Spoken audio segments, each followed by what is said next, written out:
Estamos recibiendo con mucho gusto a Diego Olivera, prosecretario general de la Intendencia de Montevideo. Diego, bienvenido. Bueno, el gusto es mío. ¿Cómo andás? Muy bien, con mucho trabajo, pero bueno, contento de estar en una institución tan productiva, con tantos servicios y con tanta cercanía a la gente. La verdad que eso es parte de lo que cotidianamente nos mueve. Tal cual. Y me parece que está bueno empezar por lo menos con una mirada general del balance de estos primeros días de gestión, estos primeros 100 días que ya se pasaron, y un poco una mirada de cómo está todo. Y también me interesa cómo esperaban que estuviera y cómo está todo. Bueno, a ver, la instalación de un gobierno en una institución como la Intendencia tiene una cantidad de complejidades y dimensiones, desde la conformación de un equipo de gobierno, con todos los componentes políticos que eso tiene, y también de búsqueda de los mejores perfiles para las tareas de conducción, con la conformación de un gabinete que resultó más que paritario.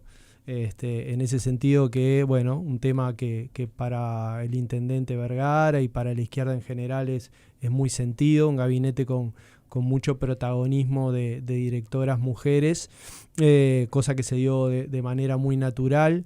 Un gabinete que trabaja de una manera muy fluida, con mucho diálogo, con mucho entendimiento, con una visión compartida. Ahora estamos llevando adelante todo un trabajo de planificación estratégica, de revisión de los objetivos estratégicos para el quinquenio, de planes anuales que van a ser un poco la base del presupuesto que se tiene que presentar sobre fines de este año, principios del año que viene, a la Junta Departamental de Montevideo. Y luego el trabajo que está estructurado en 3 grandes ejes. El primero y más prioritario, la gestión ambiental, con foco en la limpieza, en donde hay acciones de corto, mediano y largo plazo, pero que claramente lo que nos mandata la ciudadanía de Montevideo es que ese debe ser el principal esfuerzo, y está siendo y lo va a seguir siendo.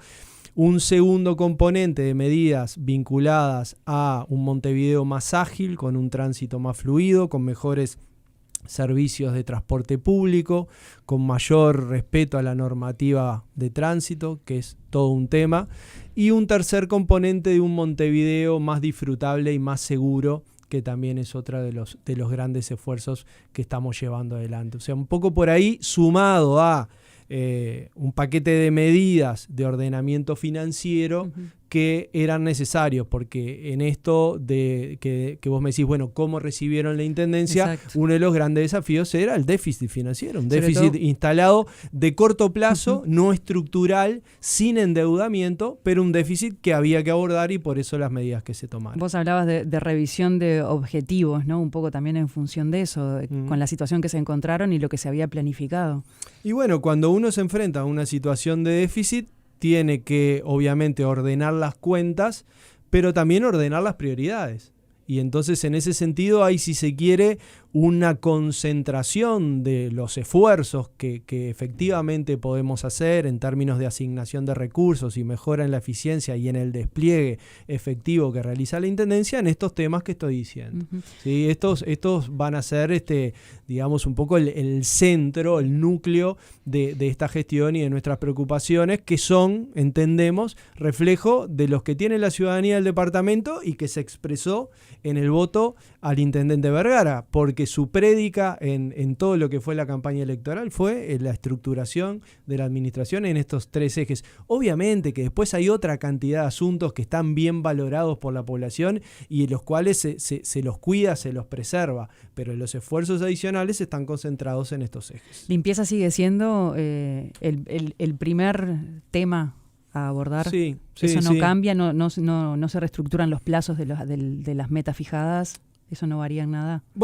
Quizás uno, si no tuviera esta situación de déficit financiero, podría avanzar a un ritmo mayor del que efectivamente podemos avanzar. Pero ahí, con Leonardo Erúa a la cabeza, el Departamento de Desarrollo Ambiental viene siendo un trabajo impresionante en términos de que hay una planificación estratégica, pero después hay un trabajo de microgestión, ¿sí? De ver a los compañeros que trabajan en estas áreas permanentemente viendo el mapa de contenedores, viendo los recorridos, intentando mejorar la tasa de levante de los contenedores, mejorando la cantidad de motocarros que están circulando por la calle, amplificando los esfuerzos de barrido en coordinación con los municipios, pero también con el programa Uruguay Impulsa, que nos permite tener esta cantidad de personas con trabajo protegido desde el área social, que también han sido básicamente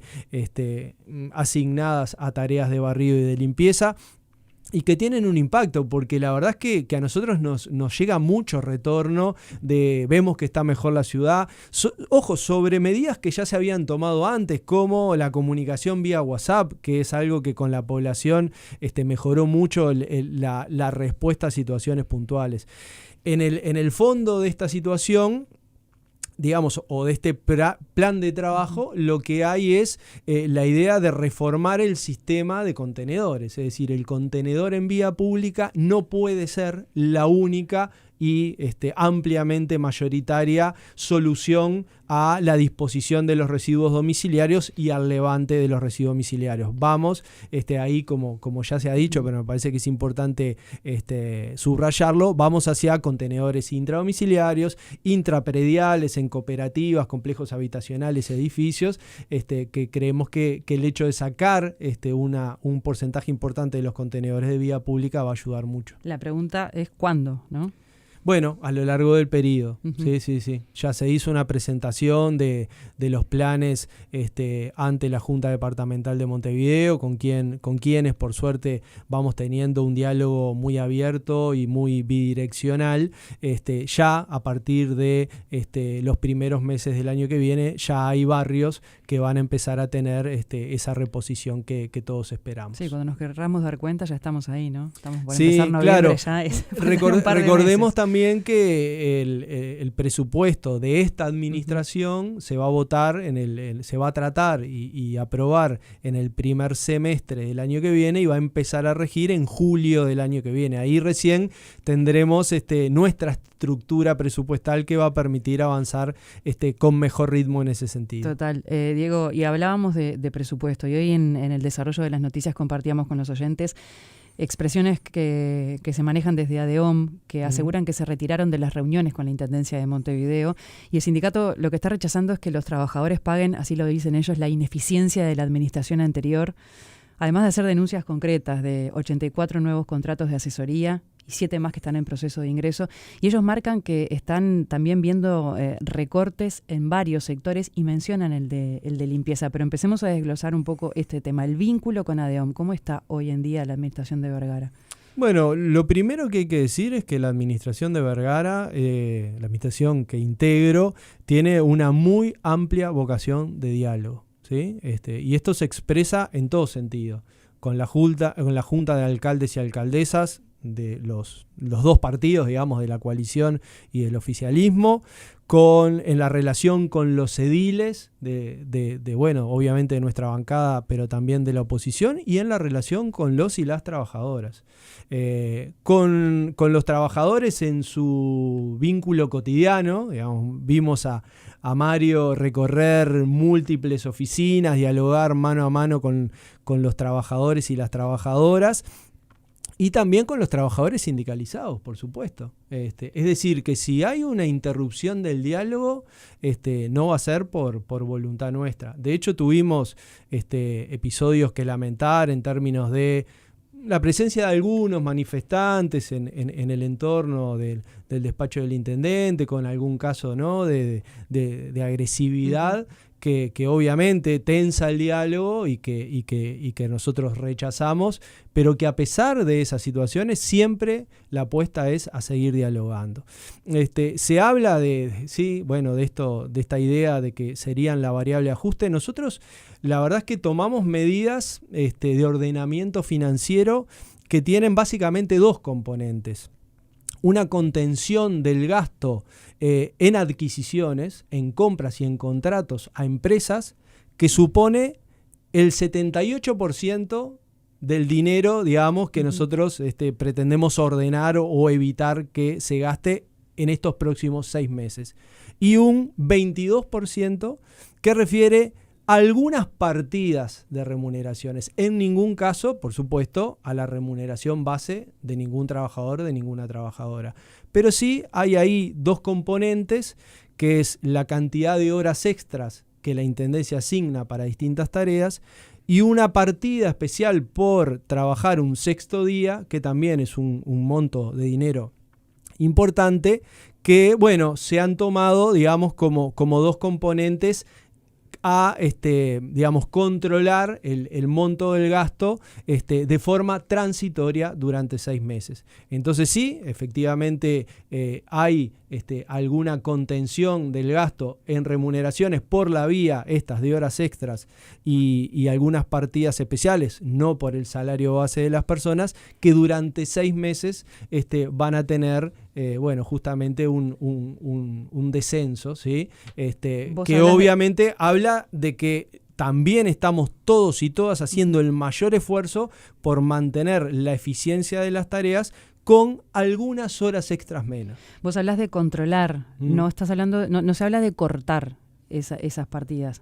Bueno, el control al que yo hago referencia implica una disminución transitoria de la cantidad de horas extras que se asignan. Las horas extras, cada división de la Intendencia las va asignando en función de los requerimientos, de las tareas. Y ahí el intendente estableció que durante 6 meses, es decir, hasta marzo inclusive del año que viene, estas horas extras aparezcan topeadas en un 40%. ¿Sí? Diego, ¿y cómo afecta esto la concreción de algunos servicios? Desde ADEON por lo pronto se planteaba el ejemplo de limpieza, pero también hablan de otros sectores que se ven afectados los servicios. Desde la autoridad de la Intendencia, ¿qué es lo que se manifiesta en ese sentido? Bueno, ahí, a ver, en algunos casos nosotros entendemos que son horas extras que quizás no eran tan necesarias, y en otros casos, bueno, implica que tratemos de hacer más con un poco menos de horas. No hay ningún servicio de la Intendencia, ningún servicio público que se tenga que ver colapsado por esto, ¿no? Es decir, se sobrecarga a los que quedan trabajando. Bueno, digamos. quizás hay algún nivel de sobrecarga en los trabajos, obviamente, cuando uno disminuye el monto de horas extras y tienen menos horas disponibles, por ejemplo, para hacer en los fines de semana algún nivel de modificación menor en las tareas o de reprogramación de las tareas hay, pero no es un esquema de ordenamiento que implique afectar sustantivamente ninguna de las tareas principales. De hecho, también hay que ver que en este último mes, en el mes de octubre, que estamos finalizando, ha habido también un impacto por cese de actividades asociado a movilizaciones, asambleas, algunos paros que hubo y que fueron determinados por ADEOM. Entonces ahí, bueno, luego tendremos que evaluar cuánto de las tareas que se pueden haber visto afectadas responden a medidas sindicales o cuántas efectivamente responden a este plan de ordenamiento. Sí, porque a veces cuando se hace referencia a esto queda planteado como que es un esquema de trabajo que está basado en las horas extra, entonces que al recortarlas o bajarlas se termina afectando lo que es la totalidad de servicio. A veces queda esa visión, ¿no? Por lo pronto con el tema de limpieza, cada vez que se le hinca el diente a esto queda planteado que es un esquema que bueno, que capaz que tendría que ajustarse de cuánto tiene de horas extras y cuánto tiene de horas base, ¿no? Bueno, algo que aparece es la necesidad de un ordenamiento en el largo plazo, en donde uno ve, por ejemplo, que la composición de la remuneración de un trabajador de la Intendencia tiene un componente de salario base y luego tiene una cantidad de partidas adicionales que hacen muy compleja la determinación de la remuneración de cada persona y que a veces generan inconsistencias en la propia estructura de gestión humana de la Intendencia. Entonces ahí vemos con muy buenos ojos la iniciativa que compartimos. Hay un foco común ahí con el Sindicato de Trabajadores Municipales, que es el ir hacia un nuevo convenio colectivo en donde justamente se pueda ordenar este sistema de partidas especiales que no vemos que sea saludable en el largo plazo. Es decir, que debería ser una parte mayoritaria de la remuneración de los trabajadores, su salario base, y una parte, digamos, de complementos muy específicos, las partidas adicionales. Sin embargo, eso hoy en día parece trastocado y es parte de lo que obviamente queremos ordenar de cara a un proceso de negociación colectiva. Diego, y con respecto a los 84 nuevos contratos de asesoría que está denunciando ADEOM y señala que hay 7 más en proceso de ingreso, ¿qué es lo que se tiene para decir? Bueno, a ver, cualquier administración departamental o del gobierno nacional necesita de un conjunto de equipo de asesoramiento y de confianza política, digamos. Estamos hablando de montos muy menores en el contexto de una institución que tiene algo más de 8.000 funcionarios. Estamos hablando de un porcentaje de contratos directos que es apenas superior al 1% de la plantilla. En el Parlamento, por ejemplo, se está discutiendo una ley sobre el ingreso a las intendencias y se está manejando, seguramente salga de esa manera, que se topee en un 4% de la plantilla la posibilidad de contrataciones directas. Nosotros estamos tremendamente por debajo de eso. Queremos ir, obviamente, también a un control o a una contención del gasto por la vía de contrataciones directas. Cuando se termine, digamos, de armar el equipo, pasaremos raya e informaremos.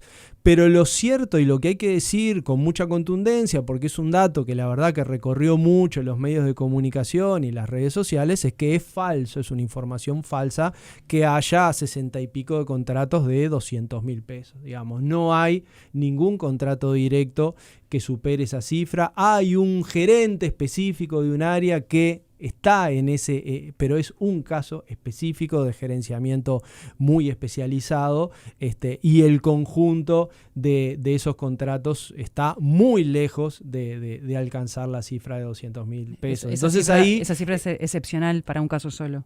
Exactamente, exactamente. Ahí digo, eso son cosas que hay que aclarar porque a veces se instalan como parte de un relato o se dicen sin fundamento y no contribuyen a una saludable discusión sobre el esquema de recursos humanos que tiene la Intendencia. Y en lo que es la discusión de fondo, entonces, el diálogo con ADEOM no está afectado, no es que se retiraron las partes de la instancia de negociación, por lo pronto me estás planteando una situación diferente a la que estaba esgrimiendo. No. De parte de la administración, de nuestra administración, la vocación de diálogo está completamente establecida, las puertas están abiertas porque creemos que es el diálogo, que es la negociación, obviamente con momentos que pueden ser tensos, con medidas que a veces no son simpáticas de tomar, ¿sí? Pero que son necesarias. Es decir, este plan de ordenamiento financiero, nosotros no lo tomamos por capricho, lo tomamos porque era una necesidad para justamente contener una situación de déficit puntual al que había llegado la Intendencia en los años 23 y 24, en particular en el 24, y que requería de medidas. Digamos, si nosotros seguíamos para adelante desatendiendo eso que era un déficit o que es un déficit concreto, puntual en el tiempo, se transforma en endeudamiento.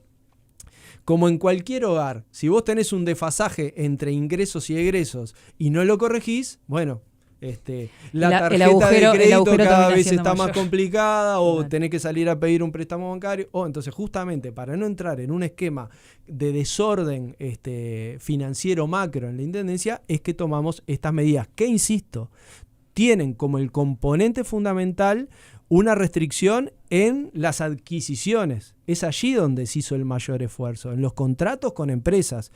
En general, los contratos tienen una cláusula que permiten, sin rescindir el contrato, reducir la compra en órdenes de un 10%, y es el que hicimos con los principales contratos. La verdad que allí también con los empresarios que brindan servicios o que venden servicios a la Intendencia, logramos buenos niveles de acuerdo y de comprensión, en el sentido de necesitamos esfuerzos de todas las partes, y solamente un 20% de este esquema de ordenamiento recae solamente sobre partidas especiales de los salarios. Hablábamos de ese déficit con el que se encontraron en la administración y también me pongo a pensar en la caja que se precisa para los problemas que van surgiendo habitualmente, ¿no? Con frecuencia. Por ejemplo, con el tema de limpieza, se habló en estos últimos días de los camiones, de los repuestos, los camiones que no estaban en condiciones, y ADEOM había manifestado que no iban a recolectar basura en los camiones que estén en mal estado. Y ahí empieza también el tema que siempre terminamos hablando de los camiones que están rotos o que no tienen los repuestos. Y ahí también que se precisan los recursos para poder poner la plata para arreglarlos, para poder salir, ¿no? Bueno, como dije al principio, para nosotros la limpieza de la ciudad es el eje prioritario. Entonces, en nuestro diseño presupuestal eso se va a ver reflejado. Cuidando que los espacios públicos sigan bien cuidados y abiertos y accesibles, cuidando que las tareas de poda se realicen, que los espacios culturales sean accesibles y tengan propuestas ricas para la recreación y la educación de la población. Nuestros esfuerzos adicionales, ese plus que en cada presupuesto uno puede tener por la vía de reasignación de recursos, va a ir fundamentalmente a las tareas de limpieza, y allí hay, como decía, un equipo que tiene un plan que dialoga permanentemente con la gente en los barrios y que va a ser un poco el mascarón de proa de esta administración, con otras cuestiones, por ejemplo, como un plan de reparación de veredas o con el trabajo que se va a hacer de manera coordinada con el gobierno nacional en lo que refiere a los corredores urbanos para mejorar los tiempos de traslado en transporte público. Allí están nuestras prioridades. Eso quería mencionarte antes de ir cerrando la nota, Diego, con el tema de, vos decías que del tránsito, todo lo que tiene que ver con la agilidad y la movilidad, son las cosas que los ciudadanos, entre la basura, residuos y el desplazamiento por la ciudad, son las cosas que golpean más de cerca y en la vida cotidiana. Hasta ahora se viene haciendo ¿cómo es la valoración que se viene haciendo de las medidas implementadas? Se fueron implementando de a poco, con campañas también de información, las hemos repetido siempre porque los oyentes a veces se confundían, si ya empezaban a multar, si empezaba primero la fiscalización, después la multa. Como se van dando las cosas, ¿estaba dentro de lo esperado? Sí, se está trabajando muy bien. El director de movilidad, Germán Benítez, ha salido bastante a la prensa y hay buenas campañas de comunicación. No hay insisto, porque esta vez está un poco como ese mito, no hay afán recaudatorio. Los ingresos de la Intendencia no tienen en las multas un pilar fundamental. No se quiere recuperar por ahí lo que falta en otro lado. No, la multa tiene siempre un afán de educación y de corrección de las conductas. ¿Sí? Si ponemos menos multas porque la gente respeta más las normas, todos felices, digamos. Lo que sí vimos que era necesario fiscalizar con mayor determinación es el carril solo bus, porque de una buena disponibilidad del carril solo bus se hace que los tiempos de traslado en transporte público sean menores, y eso es fundamental. Nosotros hoy, por ejemplo, el otro día con el presidente de CUSA presentamos la nueva flota de buses eléctricos que ya han visto, ¿no? Estos buses celestes que pueblan la ciudad, que tienen un gran confort interior, que tienen, conexión, wifi, aire acondicionado, medidas de accesibilidad excelentes. Tenemos... y el presidente de CUSA lo decía, o sea, en términos históricos estamos en el mejor momento en cuanto a calidad de la flota y renovación de la flota de buses. Lo que necesitamos ahora es despejarle el camino para que esos buses lleguen más rápido, para que la gente vuelva a subirse, quienes de alguna manera se han bajado del transporte público, vuelvan a subirse, porque las ciudades que tienen movilidad eficiente y que son más cuidadas desde el punto de vista ambiental, son aquellas en las que más gente utiliza el transporte público. Esa es la finalidad principal de las medidas que estamos implementando. Sí, con el tema de los tiempos de espera y demás, ¿no? Exacto. Total. Diego Olivera, prosecretario general de la Intendencia de Montevideo. Muchísimas gracias. Gracias a ti.